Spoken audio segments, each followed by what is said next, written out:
बिहार का Purnia hot seat बना हुआ है क्योंकि यहां से पप्पू यादव ने कांग्रेस के बल पर दावा ठोका था, लेकिन कांग्रेस ने हाथ पीछे खींच लिया और आरजेडी ने पप्पू यादव के साथ एक तरीके से कहिए तो छल कर दिया। क्योंकि पप्पू यादव अपने पार्टी का विलय करने से पहले लालू प्रसाद यादव और तेजस्वी यादव से जाकर पप्पू यादव ने मुलाकात की थी और उसके बाद बात क्या हुई ये किसी को नहीं पता, लेकिन उसके बाद कांग्रेस में पप्पू यादव के पार्टी जाप का विलय हो गया। पप्पू यादव ने उसके बाद दावेदारी ठोकी, लेकिन कांग्रेस ने साथ नहीं दिया। कांग्रेस ने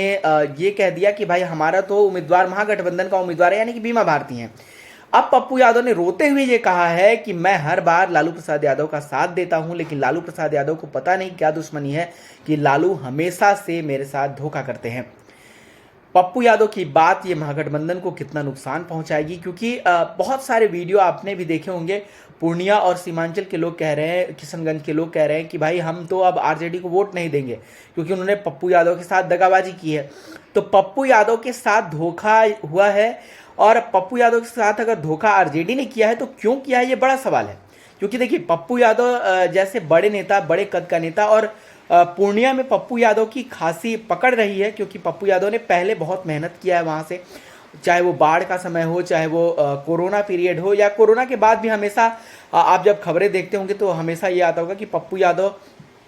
उन लोगों के यहाँ पहुँचे हैं जहाँ कोई हादसा हो गया हो, वहाँ पहुँचे हैं जहाँ आग लगी की घटना हो गई हो, लेकिन बाकी नेता वहाँ नहीं दिखते हैं। यानी कि ग्राउंड पर अगर आप बात कहें तो पप्पू यादव दिखते हैं, और उस पप्पू यादव के साथ अगर आरजेडी ने पप्पू यादव का साथ नहीं दिया है और यूँ कहें कि अगर छल कर दिया है, जो पप्पू यादव के भाषा में अगर आप कहें कि उनके साथ धोखा हो गया है, उनकी राजनीतिक हत्या करने की कोशिश की गई है, तो ये क्यों किया गया है, ये आरजेडी की तरफ से ऐसा क्यों किया गया है, ये बड़ा सवाल है। और आने वाले दिनों में पप्पू यादव शायद इस मामले को डिकोड कर सके, इस सवाल को डिकोड कर सके, इस सवाल के जवाब दे सके, क्योंकि पप्पू यादव को ज़्यादा पता होगा कि उनके साथ ऐसा आरजेडी क्यों कर रही है। क्या आरजेडी को तेजस्वी यादव के फ्यूचर का डर सता रहा है कि क्या अगर पप्पू यादव पूर्णिया से जीत कर संसद पहुंच जाते हैं तो क्या एक बड़ा यादव नेता पैदा हो जाएगा बिहार में फिर से तेजस्वी यादव के सामने एक चुनौती बनकर,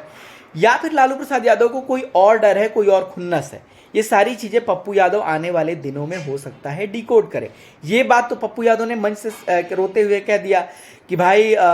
डर है कि कहीं कोई बड़ा नेता ना बन जाए। तो सवाल यही है कि आखिर लालू प्रसाद यादव और कांग्रेस ने क्यों ऐसा पप्पू यादव के साथ किया, और पप्पू यादव के चुनाव लड़ने से क्या आरजेडी को नुकसान होगा, और आरजेडी ने ये जानते हुए अपना नुकसान क्यों करना चाहती है कि भाई पप्पू यादव अगर चुनाव लड़ रहे हैं तो बेशक अगर किसी का नुकसान हो सकता है तो वो सिर्फ और सिर्फ आरजेडी का ही नुकसान हो सकता है। तो आरजेडी अपना नुकसान करते हुए पप्पू यादव के साथ